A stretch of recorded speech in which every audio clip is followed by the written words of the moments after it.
ไปเท้าเซาเข้มอยู่เพื่อนบ่แล้วบ่ปากนะบ่าวสุกมาหาเจ้าอีละนี่อยู่น้ำกันนี่ก็ถือกันอยู่บ่ก็ไม่เท่าใหญ่มาหาลูกบ่หรือมาหาแม่ก็มามันช่องกันแหละเป็นลูกถ้าแม่มันนะวันนี้ก็พาบ่าวสุกมาหาเมียเก่าเพิ่นอีกเนาะโอ้ยอันเกี่ยวเขาแล้วมาเกี่ยวเขาแล้วใครเขาโอ้ยเอาเงินมาให้มักขาวบ่เอาเงินมาให้ลูกเอาไปเขาไปหาเพิ่นเพิ่นอยู่เพื่อนบ่ก็แจกแล้วมื้อนี้วันพฤหัสเนาะโอ้เมื่อวานนี่เกี่ยวเขาก็มีนักใส่โอ้พิษกันอยู่ข้างหน้าโอ้ยใครเขาดอกมื้อนี้ส่วนอันนี้พิษแต่ก็เมียเรื่อยๆได้ทุกคนเอาเงินมามักขาวได้มื้อนี้แต่มื้อนี้เพิ่นมาเยี่ยมมายามลูกเพิ่นอีกมื้อนี้เอาเงินมาให้ลูกเพิ่นคายเขาบ้านนี่ทุกคนเพิ่นอยู่เพื่อนอยู่ประเดี๋ยวเป็นแต่ไม่เท่าใหญ่เฮ็ดแต่ไม่เท่าใหญ่ถามเพิ่นเบิ่งล่ะเพิ่นเฮ็ดไปไสเพิ่นอยู่เพื่อนบ่เอิ้นเบิ่งล่ะบ่ห้ามเอิ้นเราบ่ห้ามเอิ้นเราเพิ่นฟ้ามึงน่ะสิย่านยังเลยบ่นาอ้าวไม่เท่าเซาเข้มอยู่เพื่อนบ่เกิดทำเราก็บอกปากฮะเฮ้เราบอกปากโอ้ยเกี่ยวกับของมือกูอย่าเราหายบ่นะกดเลยผมเกิดทำเราเศร้าเข้มอยู่เพื่อนบ่เราก็บอกปากอย่าเราหายบ่สู้ปัญญาเราอยู่เยี่ยมเลยอย่าเราไปใครเครื่องอย่าเราไปใครเครื่องเนาะมาของมือเราบอกปากทำไปโอ้ยเป็นลายเมทัลบอกว่าน้ำบาสุกทุกคนเลยเป็นปากน้ำโอ้ยยังใส่ผังแหงยังเสยเราจะคายนะแล้วจะคายเจ้าบ่แล้วแน่เบิร์แล้วเราก็ปิดหนานี้ไม่หนังภาพเราอยู่เขียนแล้วไงไปเอ้ยจากลายจะไปทำก็เฉยปากน้ำพวกกูเพราะนั่งเที่ยวมาเลยเราอยากหายมั้งจ๊ะทุกคนนี่ก็สิไปหาเซาเข้มอยู่หานเนาะพอเพิ่นไปขายเครื่องอยู่พุ่นไปพอเพิ่นอยู่พุ่นเนาะทุกคนเนาะทุกคนเนาะตัวนี้ก็ขี่รถไปหาเซาเข้มตัวนี้ก็นั่งเทียนทุกคนเลยโอ้ยก็ได้บ้าน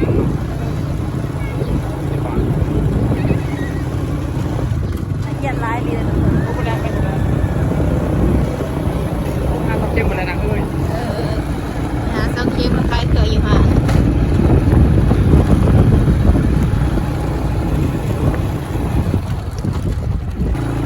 เป็นสิ่งเผาไปฮะสักเข็มโอ้เอาขึ้นมาบักขาวดอกลูกเจ้าคือสียุงเหี้ยนนั่นแหละแล้วพอฝากป้าแม่มันเอาป้าแม่กับแม่สิได้ใส่อยู่บ่โอ้เขาระบบปากย่างหน้าปนังแต่นะเบอร์5ดอกไปจากแล้วน้ำเจ้าจะไปเห็นยังผิดใจเราจากโอ้ยมาปนังก็มาเลยยังว่าน้ำบ่แม่โดดหลับพูดเรามาขายเถื่อนเนาะโอ้เป็นตะยานพาเราเถื่อนจะไปทองปปากนะทำเราตีไปได้เราเขียนเราสั่งข่อยบ่ทำเจ้าเข็มเสริมหล่อมาสุกเสริมหล่อไปหาเจ้าเข็มโอ้ทุกคนเจ้าเข็มเราขายเถื่อนก็เราผูกไปหาสิหัวนังเนาะฮะก็เราผูกไปหาที่เอาเลยนี่เราผูกไปยังสะไปหาลอยผูกไปหาซิสิรักโอ้ยแกเอาแล้วโอ้ยทำมาขึ้นคล้ายเขากระไรอย่างนี้เสียกได้เนาะก็แกเอาต้องสอบแค่วันละสอบบ่หน้าละเห็ดไรคล้ายละไรเลยแหละโอ้ยอยู่กับมันอยู่กับไผ่อยู่กับพี่เขานี่เจ้าเข็มเยอะนะบ่าวสุกมาหาเจ้าอีละนี่เดี๋ยวบอกดอกโอ้ใครเขาเกี่ยวเขาแล้วใครเขาโอ้ยเอาเงินมาขาดอกว่าโอ้เราเห็นจากนั้นนะจากแล้วเราเห็นอีหยังขายดีอยู่บ่พอได้ขายอยู่ นี่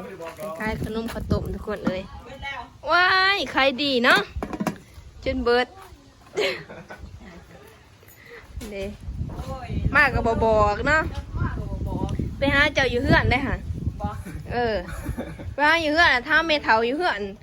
ก็บอกว่าเอานะเมถาอยู่เฮือนนั่นก็ได้ถ้าว่าเช้าเข้มไปใส่แล้วก็เนี่ยเมืองซื้อแล้วก็บอกปากตั้งประหารมาแล้วสั่งบ่เตรียมมาดูอยู่แล้วเนาะมาซุกมาหาเจ้าอยู่เฮือนกะไปเห็นเมถาใหญ่อยู่เฮือนโอ้เอิญสลัดเราไม่ได้ปากเด้อเคยทำมาเจ้าอยู่เฮือนบ่เพิ่นก็บอกปากมาสั่งเจ้าเราไปจักเที่ยวมาเลื่อยอยู่บอกเราเนาะบอกไปดอกอย่าเราสั่งบาซุกแล้วนี่เอิญสลัดมาบอกเนาะปานน้ำปขวมแล้วก็นั่งเบิ่งโทรศัพท์แล้วก็เนี่ยเบิ่งซื้อนะเนี่ยเบิ่งแต่อย่ากวนนะเนี่ยเบิ่งแล้วก็บ่ปากมันเที่ยวมาอย่างยังมาแล้วเกี่ยวมาหาเสาเข็มแล้วเพิ่นแล้วเกี่ยวเขาเด้เพิ่นเอาเงินมาให้ลูกชายเพิ่นมื้อนี้ใครเขาดอกขายจักสอบล่ะใครจักสอบคือขายหน่อยเนาะก็ได้ละเติมมาแล้วว้าเอาเงินมาให้ค่อยบ่นะให้ลูกแล้วเอาให้ลูกเด้อได้ล่ะ12 ปันแล้วมันซื้อนั่นน่ะให้เมียมันซื้อขนมกินนะมาตั้งไกลมาให้ลูก10-20,000ก็มาหามันซื่อๆเดียวกับเบิดมาหาลูกบ่หรือมาหาแม่ก็มาหาบุญช่องนั่นแหละเป็นลูกหาแม่มันนะบ่ได้ยังมาฝากบ่มื้อนี้มาแต่ละเทือกจะเอามาฝากจนก็ซื้อกุ้งมาซื้อนี่ก็ขายเขามาอีกเนาะไปได้จะไปดูซื้อมาเทือกก็มีเงินดอกแม่เป็นเมียใหม่จังหั่นแหละถ้ามีแนวให้สิซื้อมาฝากอยู่ว่าติมียังให้เสาเข็มก็ล่ะนี่เราวิธีการพ่อเองไม่ได้ยากันพ่อแซ่บคือหลับพันคือหลับชีก็ยังใครดอกนั่งเนาะการพ่อยก้อยฟ้านหั่นนี่อะไรนั่นไม่ได้ยาอันนั้นบ่คือว่าอยากตัวนี้เมทัลน้อยตัวน่ะเมทัลใหญ่เมทัลใหญ่เพิ่นบอกปากนำเราจะหายเลยมาเลยมาเลยเลยน้ำผมว่าเนาะมาหิดยังเสียอีแล้วแล้วเกี่ยวกับแล้วก็มาแล้วมาดีตอนอยู่น้ำกันนี่ก็ถือกันอยู่บ่ก็เมทัลใหญ่สิไปได้บ่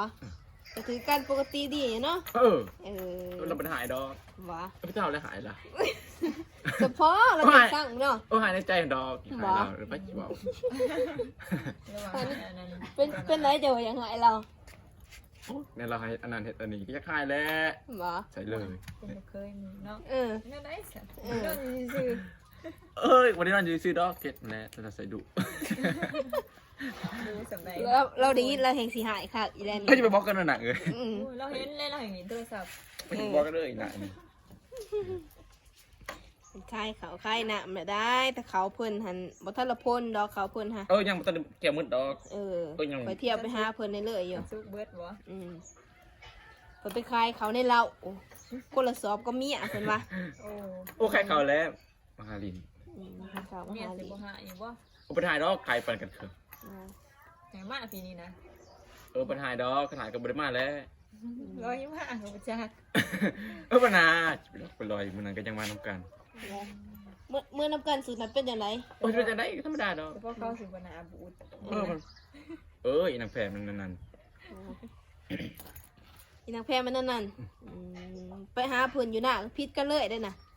อย่าไปว่าจุดเพิ่นพังนะอีน่ะอันนี้พิษกันเลยเนาะ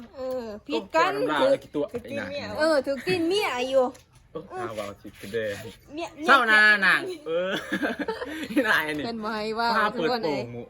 บอกจิตเดย์ถือกินเมียเก่งแต่ปากเนาะเก่งแต่ปากเห็ดหน้ากันมาบ่ได้คอยเฮ็ดเวียกเด้อน่ะเก่งแต่ปากเชื่อเลยดอกมีแต่เมียเพิ่นเฮ็ด2คนนายพาว่าวนะเดี๋ยวสมตัวมันก็ยังว่าวอีนายขอให้เราฟังเด้ทางว่าวถึกกินหมอกกินเมียว่าจิตแดง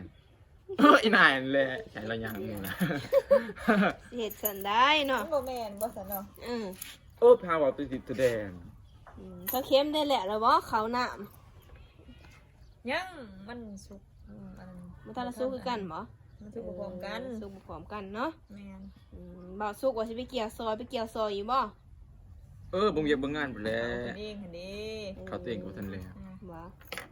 เขาแล้วก็แก้มาอีกดอก บ่เห็นว่าตั้งแต่ต้นน่ะว่าสิมาซอยหั่นนะ คือสิซื้อเลยคือปากเล่าอะไรยังวะ บ่ ก็มาลีแล้วอีน่ะนี่เหยาะมึงมาเกี่ยวข้าวซอยอีน่ะเขาคิดละ ว่าลีเว้ยสิว่า มาลีก็เฮ็ดสิมาเนาะ มีแต่พี่เกี่ยวเขาตัวเอง เขาเพิ่นก็หลายได้ละเขาเพิ่นนะ ถ้าว่าหน้าเกี่ยวเขาเกี่ยวหน้าอีน่ะว่าไปว่ามา มีอาสองคนก็เฮ็ดน่าร้ายแต่ว่าบ่ได้เลี้ยงเขา โอ้ยอย่าแต่เมียหันเลี้ยงเรา เช่าหน้าอีน่ะนี่มันบอกไปสิตัวแดงเจ้าเรา หันดีนี่ถ้าเราว่ากับผู้สาวเราเก่งดังเนาะ ไปบอกนึงล่ะเลยขำมันนั่นเนาะ นะ ก็ขำแล้ว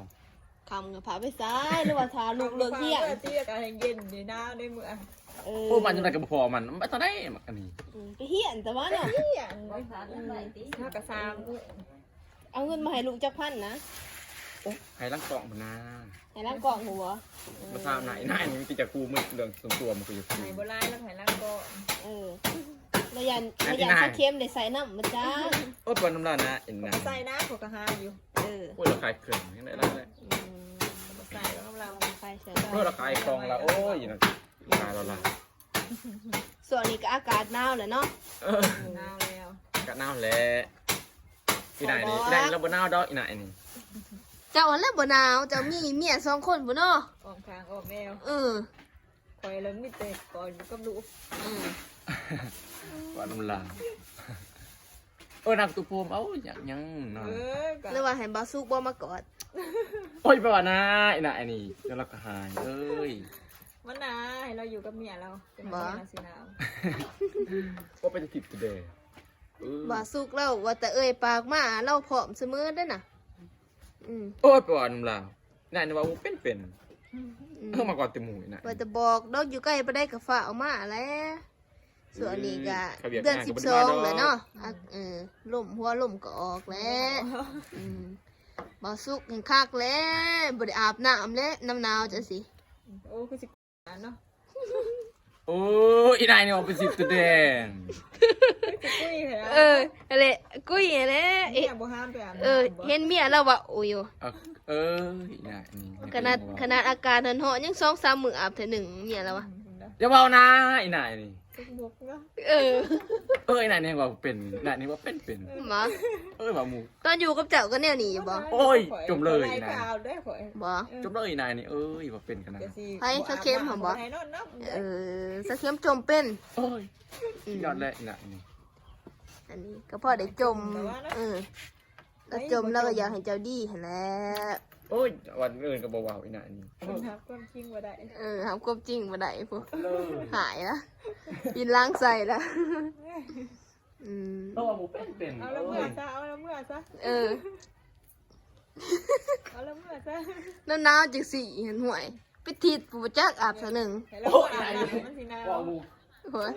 จักลาย เราหายละสิเมื่อแล้วบ่ เมื่อแล้วมาว่าหมูรุนเล่ๆนะ หรือว่าทาลูกมามาพี่ก้อนเผาไปใส่4 โมงแล้วเหลืองเที่ยงมาพี่ก้อนมาว่านำกันก่อนเอาล่ะทุกคนเนาะกะสิขออนุญาตปิดคลิปก่อนบัดนี้มีแต่ว่าพอกันคลิปหน้าเนาะ